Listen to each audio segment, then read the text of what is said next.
Welcome to the China MENA podcast. I'm your host, Jonathan Fulton, a non-resident senior fellow at the Atlantic Council and a political scientist at Zayed University in Abu Dhabi, United Arab Emirates. 2023 marks the 10-year anniversary of China's Belton Road Initiative, or BRI, and October 17th and 18th, the PRC hosted its third Belton Road Forum to celebrate. Before the pandemic, you couldn't open a newspaper without finding a story about the BRI, but over the past 2 years, it's been much less prevalent, perhaps a result of economic slowdown, a more competitive international environment, or a bigger focus on more recent Chinese initiatives like the Global Development Initiative and the Global Security Initiative. However, the Belt and Road Forum has brought it back into the spotlight. To talk with us about the BRI, what it's done, and where it's going, I'm happy to be joined by David Shullman and Yun Sun. David is the Senior Director of the Global China Hub at the Atlantic Council, where he leads our work on China. Prior to that, he had a long career in government with the U.S. National Intelligence Council. Yun is a Senior Fellow and Co-Director of the East Asia Program and Director of the China Program at the Stimson Center. Her expertise is in Chinese foreign policy, U.S.-China relations, and China's relations with neighboring countries and authoritarian regimes. Dave, Yun, welcome to the show. Thank you. Thanks for having us. Yeah, I'm glad you guys could join us. Dave, we'll start with you. Can you give us a brief overview of the BRI, as if everybody hasn't heard about it over the past 10 years, but what is it and why is it important in Chinese foreign policy? Yeah, thanks, Jonathan. I think that's a great place to start. I mean, I think when it's described, it's often described as an ambitious initiative, infrastructure initiative to connect China with the rest of the world. And indeed, China has laid out a lot of money with deals across 150 countries on energy and transport infrastructure. There's also other official listed focuses for the BRI on policy coordination and trade and so on. But what I want to stress is where you started is with, what are the foreign policy and strategic aspects of this? And so, yes, the BRI is an economic development strategy. It's a way to realize domestic economic objectives and expand China's trade and investment links and create new markets for goods and so on. But it's really not just about concrete projects or trade and connectivity. It's a geostrategic framework for Chinese foreign policy, for a China that can exert growing influence through those ties in Asia, but also globally. And it's been a central plank of a broader drive to create a China-centric vision of global order. I think, a values-agnostic alternative to the U.S.-led liberal order. And so for the BRI, for all its troubles, and I'm sure we'll get into how China's trying to, look to transform the initiative into a more digital-focused initiative, less infrastructure-heavy, it is part of this broader conception of what China offers the world, the developing world in particular, solutions to the Belt and Road that are about economic development and connectivity. But, whereas in the U.S., we often think of this as a separate domain reserved for the U.S. Agency for International Development and other development arms of the U.S. government and then foundations and nonprofits. For China, development and security are inseparable. And so, and it really underpins the approach at home and now forms the foundation for much of its diplomatic and strategic approach globally. By using, including to revise the global order, using its economic influence, using studied disinterest in the internal politics and values of other countries. And so development through the BRI is tied to security, it's tied to ideology, it's tied to China's bid to place itself at the center of a new era of global connectivity and governance. And in the Middle East, for example, in particular, you see this messaging about forging a new Gulf security architecture, forging Middle East peace, tied to China's offering the concept of Chinese-style modernization as a shared framework of not just development, but also values for countries in the region. And the message is the states in the region can draw lessons and inspiration from China's development into the world's second largest economy. And then together, China and these countries are going to work through the BRI, build this so-called community of shared future or shared, common destiny for mankind, and then develop their way towards modernization, towards stability, towards peace. And along the way, they're going to have China to thank, and they're going to end up with stronger bonds with China. And these talking points, I think they get discarded because they sound so rote. They're kind of mind-numbingly boring, frankly. But China's intentions with the BRI, how it fits into this broader strategic vision, are there for all to see if we pay attention. That's a really great overview. One of the points you made that I really think is worth noting is that it's more than just the infrastructure stuff, which is how it was presented for so many years. In those 5 cooperation priorities, I think it was very general, right? It got to the point where really anything could be BRI. And we hit that point early in the pandemic where you saw less money for those big projects. And a lot of people said, well, that's the end of it, right? But then, of course, because policy coordination or people-to-people connectivity were also part of it, you could see things like pandemic policy coordination or providing, health educational outreach or whatever could be part of the BRI. And you could see it really was able to be a lot of things, right? To kind of fit whatever situation it called for. So yeah, thanks. That was a really great way to frame it. Yun, there's been a lot less attention paid to the BRI over the past couple of years, especially since COVID. So what was the significance of this particular forum? I mean, has the BRI actually receded in significance for the PRC or for the global world, or have we just been distracted in thinking about all this other stuff that's been happening? Sure. Thank you, Jonathan. The forum this year is the third summit for the Belt and Road Initiative. And we know that in the past 3 years, China was on a self-imposed quarantine from the world because of COVID. So I think it is safe to say that from 2020 to 2022, China was secluded from the world by itself. So a lot of the BRI projects were still ongoing during those 3 years, but the speed was slow, and a lot of the funding were not allocated. And we were also seeing almost in terms of the people-to-people exchange, like China sending managers or sending workers to BRI countries to carry out those projects. The number of those people have dropped significantly. So I would say that during the 3 years of COVID, BRI was not completely stopped, but it was on a very slow pace, almost stagnant during that period. So I think for China to host the third BRI forum this year is treated as a restart of the BRI or a re-demonstration that China is still committed to BRI, China is still committed to the infrastructure development of the world, and China has come back. Which is why since the beginning of this year, the third BRI forum has been treated as a priority for China's foreign policy in the year of 2023. So I think that is the significance of this forum, an announcement that China has returned, China is not leaving, and China has come back with even more interest and more resources to allocate towards BRI. Has BRI actually receded? Well, it depends on how you interpret the different data points. So we know that for the past 10 years, the BRI initiative in the Chinese policy narrative has been divided into 2 5-year periods. During the first 5 years, it was a period where China threw in a lot of money in order to gather support, gather attention, and also win the narrative about BRI being this helper, being this major assistance to the developing world. But that model of the first 5 years also created a lot of problems. And the most important one and most noted one is the death trap diplomacy that has been very popular in terms of the understanding of the Chinese BRI. Well, whether it was indeed a death trap diplomacy, I think that's subject to debate. But regardless of the Chinese intention, the reality was after those 5 years of extravagant spending, a lot of countries that took on Chinese loans have become indebted significantly to China, and they're starting to have repayment problems once those loan terms started to mature. I thought that was a really great answer, and part of what I was thinking while you were talking was just looking at the 2 previous Belt and Road forums. So there was one held in 2017 and then another in 2019.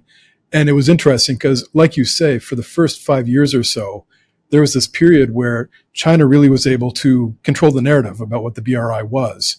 And you saw in the first BRI Belt and Road Forum in 2017, kind of this triumphalism, right? That a lot of countries are really excited about it. By 2018, like you said, around that 5-year point, there was a lot of pushback from a lot of other countries.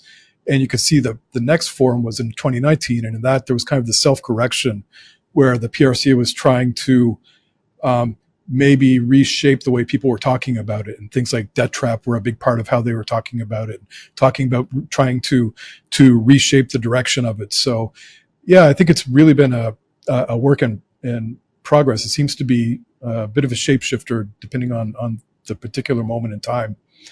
But looking at this one, Dave, this Belton Road Forum, um, from first glance was maybe a little underwhelming, right? For this big coming out party. I think in the first forum, like I said, in 2017, there were 30 heads of state. In 2019, there were 37. And this year, there were only 23. So it had a much lower turnout from what they were hoping. Vladimir Putin, of course, was the big guest. But here from the Middle East, the only head of state in attendance was al-Sisi from Egypt. So do you think this is significant? Should we make anything of this, or is this just because everybody was focused on other more urgent issues like the crisis in Gaza or the war in Ukraine? Yeah, it's a great question. I mean, the event, it's not like no one showed up, right? They had, I think, over 1,000 delegates from over 130 countries. So that's not nothing. But what got attention, as you're noting, it was a kind of series of memes, I think, with pictures of the amount of foreign leaders who were at this Belton Road Forum, as opposed to, especially the last one, but also the previous one with only 23 heads of state. And I think, the most notable change was the near absence of representation from the West, among the leaders who attended. In the past, you had the Czech Republic, you had Greece, you had Italy, and they didn't come to Beijing for this iteration. In the case of Italy, this is the only G7 country to join, and we're expecting it to formally withdraw from the initiative in the coming months. We know that Central and Eastern European countries have been particularly disenchanted with the BRI, and to have the only leader from Europe there being Hungary's Viktor Orban, who's definitely not a shining example of democracy. That was kind of telling. And I think, especially when you bring in, as you mentioned, the fact that Vladimir Putin was kind of the star leader who was there, right? He was given prominence. This is his first international trip outside the former Soviet Union since the International Criminal Court issued a warrant for his arrest. And he spoke right after Xi Jinping, trotting out now familiar talking points on the need to revise the global order. So you put all of that together, and I think it really, gave a picture of underscoring the geopolitical divisions we're all seeing deepen and have deepened since Xi first proposed the Belt and Road Initiative, and even since the last Belt and Road Forum.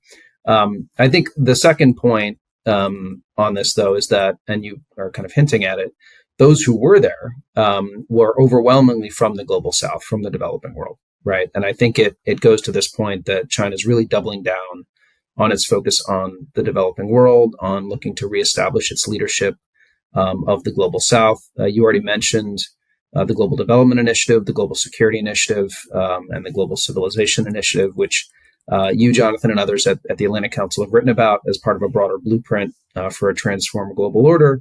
And I think are part of also a big shift for China to focus more on the developing world as their strategic focus. So I think, just to come back to the forum, and Yun touched on this a little bit, but you see a China, a Xi Jinping, which, who recognizes the BRI has faced some setbacks, lending has dropped precipitously in Africa and elsewhere. But I think what we see at the forum is Xi asserting the Belt and Road is here to stay, because even in this altered form, it still accords with China's strategic aims of growing its influence in the global south in particular through connectivity across many domains critical to China's centrality in the future global economy, not just in the infrastructure space again, but I mean, it's not a coincidence that the BRI white paper that was put out right around the forum underscores, the number of Chinese banks that now have branches in BRI countries, how countries have opened UnionPay mobile payment accounts, how many BRI countries China has signed currency swap agreements with as part of a drive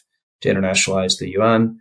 So there's a lot of ways in which the Belt and Road still is very important for China, especially in the developing world. And again, it remains central to displacing the US-led order. And the white paper was full of critiques of the existing order, talked about an order that's currently dominated by a few countries, inequality that's been created between developing and developed countries. And even Xi, in his speech, took some shots at the U.S. And the U.S.'s allies about viewing others' development as a threat, talking about other countries unnamed are looking for ideological confrontation and rivalry, in contrast to that community of common destiny and shared monetization that China is selling. Yeah, you hit so many of the points that I want to go to next. So that was a great lead in because, for that entire reform era, starting in 78, it was all about, China can prosper and develop by working with other developed economies. And that was the focus of so much of its diplomacy for a good 40 years. And we've seen over the past, half decade or so, this recalibration where the focus now is on the global south. And of course, this is seen as a lot of emerging markets. This is where a lot of global growth is expected to take place. And also places that are very, interested in China's model. How do you go from an underdeveloped country to, a global economy, or how do you reach this level of development?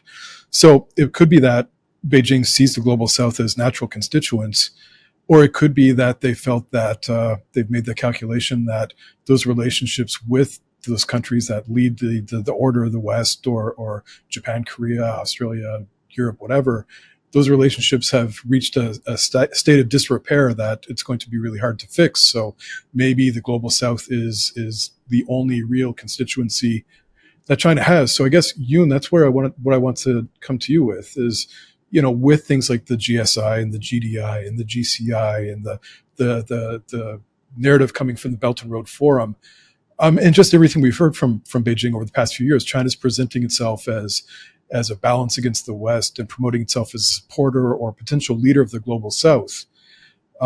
We saw last month at the G20 summit in India that India also has its own vision of itself as a leader of the global South. So it's not like China can just easily step into this position or self-nominate. It seems that there are a lot of poles of influence in this very diverse community. How do you assess China's ambition for this position of leadership in the developing world? Thank you, Jonathan. That's a great question. Just a couple of points to be made. First one is that China has always believed and claimed that it is a developing country, and they will use not the whole country's GDP. They will use GDP per capita to justify that claim. And I think the status of developing country also gives China a lot of benefits in terms of, for example, in terms of market access or WTO treatment. So I don't foresee that China will ever abandon its developing country label for the foreseeable future. But this identity has come under more and more questions and skepticisms internationally. And one example, when China founded AIIB, the Asia Infrastructure Investment Bank, the question is, well, if China is already lending major financing to developing countries, then maybe China should not receive preferential loans or concessional loans from World Bank anymore. So this type of, I think China's growth, the wealth of the national wealth of China keeps growing, and China's comprehensive national power keeps growing. It casts a doubt of China's identity as a developing country. But regardless of these international questions, I think China will continue to assert itself as a developing country and also assert itself as a leader of the developing country because it has a loudest voice. It sees itself as having the most significant bargaining power vis-a-vis the developed world. And because of China's economic influence and its, for example, its financial resources to influence the decision making in developing countries, I do not foresee that a lot of developing countries will come out to question China's claim as a developing country or as a leader of the developing country. I think this desire to assert its leadership or speak for the developing world originates from the US-China great power competition, because the Chinese realized that they want to avoid isolation. So, which means that for them, what are US and China really competing for? I think the Chinese had a realization that US and China are actually competing for the rest of the world, competing for which great power the rest of the world identifies with, and which development paths the rest of the world sees as legitimate and sees as preferred and most inspiring So I think in that sense, the large number of developing countries is seen as a target in the great power competition. Like Jonathan and Dave, you both mentioned, the West is pretty much lost to China at this point, right? So what they have left in order to gain their collective voice or gain their broad support lies in the developing countries. So in this sense, the developing world is not something that China can abandon. This is a core to the kind of leadership or the kind of leadership that they want to claim. And if you look at the global, for example, the Global Development Initiative, I think it is also very interesting to look at the different framing. So like Global Development Initiative is about development, but BRI is also about development. How are they different?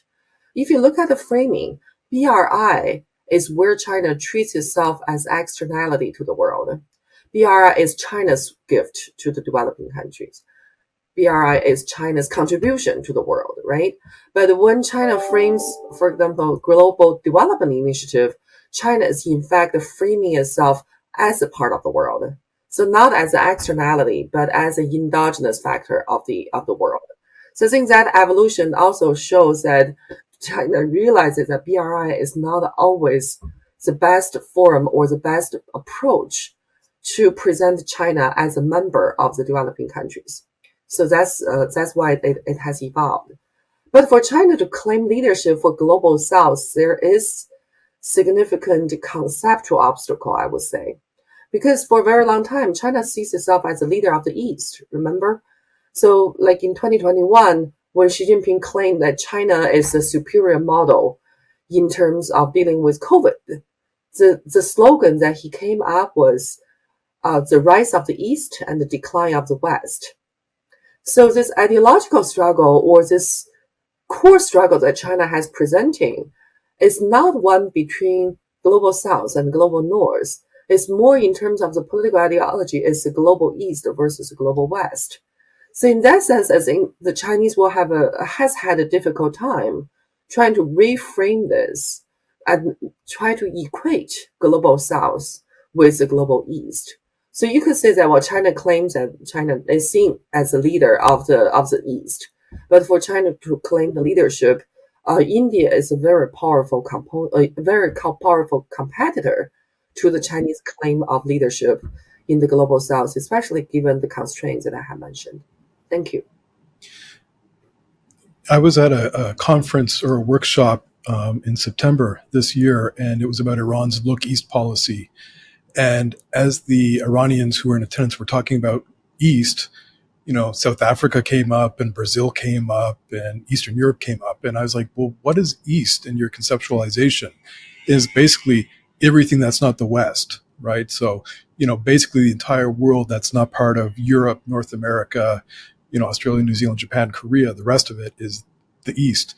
And I think that's important because, when you're talking about China's leadership bid, you made a lot of great points. And one thing that stood out, I was at a conference in Cairo last year, and one of the people in attendance was saying, we have a narrative affinity with China and that we're all in agreement that the liberal order or the US-led order hasn't necessarily delivered what it was promised to us. And we agree with China and we would like to see that change. But beyond that narrative affinity, things are very transactional or superficial, that the relationship with China doesn't really go beyond that at this point. So it does really seem like it's a very competitive space. And I can see a lot of other countries saying, look, we have an alternative vision too. And it's not about China's, surveillance state or its very strong party state or whatever. So I just wonder if this global South leadership, if there's other ways that we can look at it as, this binary. What do you think, Dave? I mean, what could other countries, not of the global South, do to, counter this narrative of China saying we are the leaders of a disaffected group that want to see change? Yeah, I mean, it's kind of the central question at this point, right? When we talk about this issue, I think you already touched on this, but I mean, India's role number one is significant, and I think that will be a really fun thing to watch over the next many years. We saw, India at the G20, which it of course hosted, made, I think, a pretty big splash and was very successful in its hosting and focused a lot on the global South issues. And of course, Xi Jinping chose not to attend, which I think was an own goal. And I think, at the same time, you're going to see India and China playing out their relationship together in the BRICS grouping. So how they manage that relationship, number one, which as we know is a fraught relationship for a lot of reasons, but especially now in this kind of competition for leadership of the global South, I think is pretty critical, particularly for the United States and for our other allies who see India as a partner. One can have a whole separate conversation about the state of India's democracy. But I think, that partnership with India in this competition with China over its stated and as Yun laid out, kind of longstanding claim to be the leader of the global South is going to be pretty significant. I think, there's a few points to make generally in terms of the allied response to the BRI and to this competition for, leadership of the global South. I mean, I think first, the most basic point is that the US and Europe and Japan and others need to really be engaging with Africa, with Latin America, with South Asia, with the countries of the global South, put that focus and energy in diplomatically that frankly China has often been better at, and also been better with the public diplomacy and messaging. Be louder and more consistent about messaging on what, and I'm speaking specifically of the United States here, what we do that's useful and positive and helps these countries in a development sense and in many other ways. And sometimes we shy away from that and shouldn't, and need to lean in more to it. It should also be said that, if we were able to get our act together on market access, that would be a game changer potentially. But we know now where the U.S. is on trade agreements. Of course, we pulled out of the TPP. Maybe on the EU side, there may be some more room to run here. They're finalizing a deal supposedly with the Mercosur trade bloc in South America. That would be an important signal in a region where trade with China has really grown at an incredible rate. And that often doesn't get talked about as much when we talk about the BRI and we talk about financing and loans. But for the BRI specifically, I think there has been an effort and understanding that we need to be offering alternatives to the Belt and Road Initiative, both in the US and in the EU. The US has this partnership for global infrastructure and investment, which kicked off in June 2022, as the inheritor of the Build Back Better World initiative, US and also the G7 partners. But it still has a lack of financing, I think, to seriously compete. There's a pledge to reach $200 billion from the US side in the next 5 years. I think that's ambitious. And then, there have been some successes recently. So at the G20, as I mentioned, you had this MOU signed for the India, Middle East, Europe economic corridor, which I know, Jonathan, you know a lot about. That's pretty significant, I think. This is a network of corridors across Asia, the Arabian Gulf, and Europe. But it's still very early. This is a project that's been discussed for a while now. The details are yet to come out, so we'll see where that goes. So there's things happening on the PGII, but I think it's still, it's still not convincing that it's really going to be all it's made up to be. And then on the European side, you have the Global Gateway, right, which was launched in 2021 by the EU. And I think just this week, EU leaders gathering in Brussels are having a meeting specifically on the Global Gateway, which again is another offer of an alternative to the Belt and Road Initiative. And EU Commission President von der Leyen at the meeting has been very clear that Global Gateway is about giving choices to countries, better choices, and the kind of subtext is better choices than the BRI. They've also announced recently a Trans-African corridor, which is going to connect Congo and I think Zambia and Angola. So there's a lot of movement, but these are all works in progress, right? And I think both in terms of the financing, in terms of spurring private capital, which is part of the goal of these kinds of initiatives, there's still a long road to go on them, and I think we just need the jury is out still on whether or not they're going to be successful in offering an alternative to what China's been offering in the investment space, in the economic space, which, as we all know, is really essential to its approach to the global South generally. I think there's a recognition as well that we don't want to try to out BRI the BRI and just focus on hard infrastructure. We know that China is shifting itself away from hard infrastructure. That was a big focus of the Belt and Road Forum to more of a digital focus, supposedly more of a green focus. So I think, when the U.S. and our allies are thinking about what we should be offering, it should be very much in this digital and communications technology domain, which is really what a lot of these countries need, as well as more solutions based upon emerging technology. And then I think the last point to make is that it's not just about offering these alternatives, although it's really important, but also recognizing that the Belt and Road Initiative comes with not just economic risks, not just the possibility of dependence for countries on China as a result of not just kind of the debt trap narrative issue, but also just broader economic dependence on China for their digital infrastructure backbone, these kinds of things. And also risks in the governance and environmental and labor domains that are really significant. And also the fact that China is just looking to shape the narrative on the BRI in countries around the world and at the multilateral level at the UN and elsewhere. So what the U.S. and allies need to do to push back on some of this and to push back on some of the negatives is to recognize, developing countries, as Yun has already said, they're going to continue to deal with China. They're going to continue to deal with the Belt and Road Initiative. They're going to continue to give China what it wants in terms of saying, yes, you're, kind of the leader of the developing world if it's benefiting them because they have these massive development needs that China, on some level, truly is helping them address. But we and our allies need to be helping them to first negotiate for better, more transparent terms, which already has been happening, but also to have resilience against those negative effects that come with the Belt and Road. So, some of these things that are thought of as nice to haves, but I think are really essential is supporting civil society, independent media, and all the other things that a good regulatory environment that help the countries that are engaging with the Belt and Road, that are engaging with China in all these ways economically, to do so in a way that actually bolsters their development, bolsters their sovereignty, and really the voice of the citizens. Because when you have both this kind of resilient regulatory environment and you have alternatives to what China is offering, you get a better result for these countries. And also often China itself is pushed to offer better terms. So I think those things together offer a package that recognizes that China's engagement with the developing world is not going away. But there's a way in which these countries can be engaging China that is not so damaging for those countries themselves and for U.S. and European influence, such that to be dramatic about it, the developing world of the global South is lost to China. I think that does not have to be the end result, and I don't think this is such a black and white picture. Great. So just to bring it back to the Middle East, Yun, with this supposedly re-energized BRI coming out of Beijing, how do you see the Middle East in particular trying to take advantage or benefit from this? You wrote a really interesting piece, and we'll link to that in the show page on China, Middle East not long ago. Do you see any countries in particular that you think are best positioned to benefit from this re-energized BRI? Sure, Jonathan. I think China's economic relationship with Middle East is at a very interesting stage.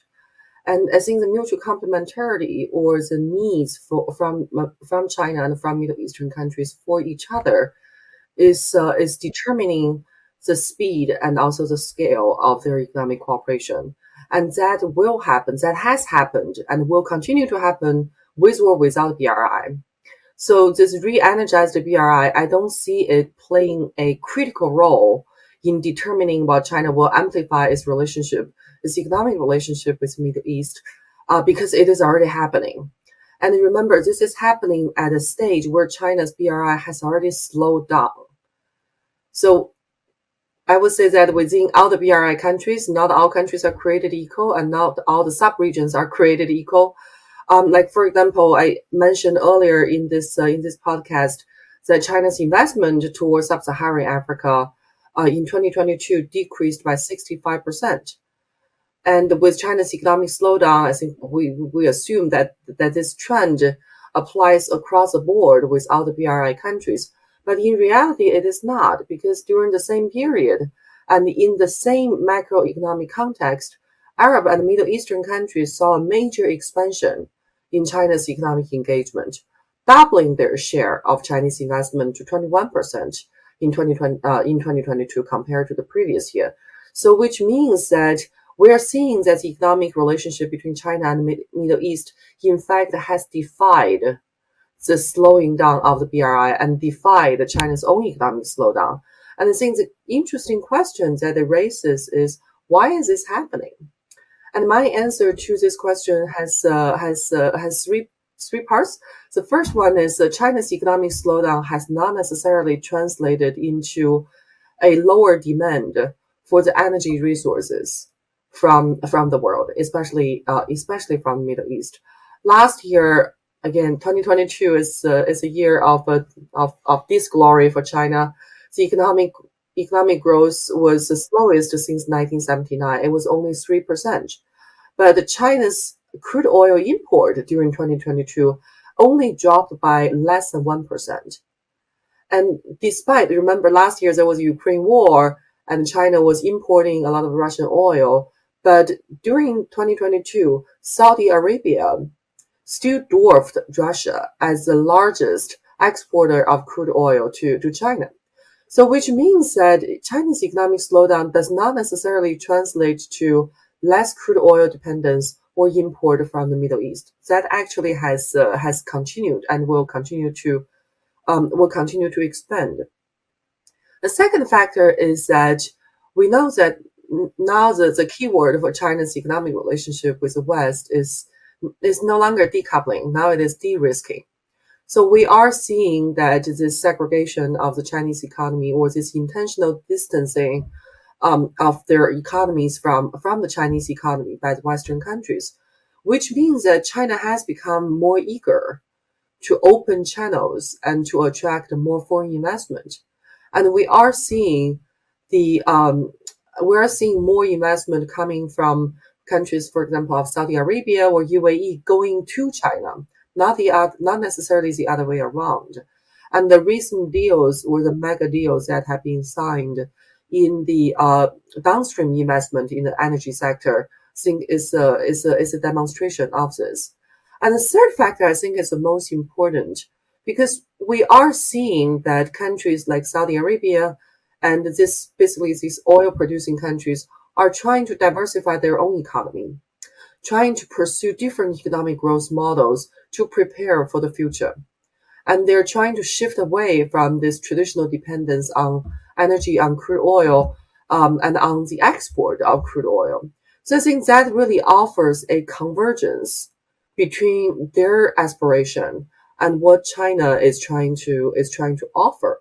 So these new economic development strategies of the Gulf countries in particular brings many areas of convergence with China, including infrastructure development, new energy resources, as well as digital and information technologies. And we also know that between these countries and China, political ideology is not always a problem, or in many cases it is not a problem. So their cooperation naturally has one less layer of obstacle or hardship attached to it. So in this sense, I would say that after decades of focusing only on crude oil trade, China and Middle Eastern countries have rediscovered each other in their search for political alignment and for new economic opportunities. So that's the way that I see the future of China's economic cooperation with Middle East. Thank you. Thank you. I think your third point is so important, and it's something we all have to think about a lot more. These countries all have, especially here in the Gulf, they all have a vision program, Vision 2030, Vision 2040, Vision.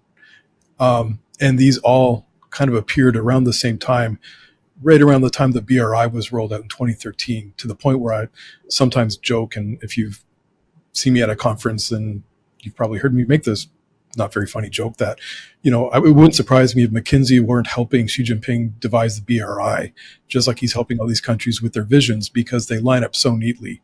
So what these countries need to diversify their economies and build these post-hydrocarbon economies really line up with what China is offering with the Belt and Road.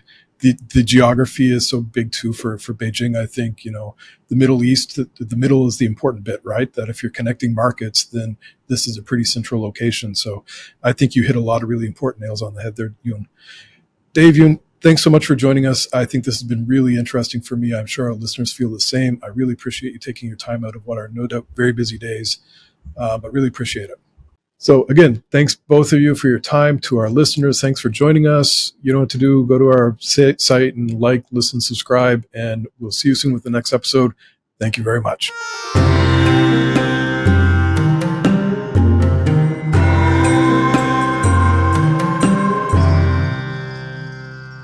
Produced by Heartcast Media.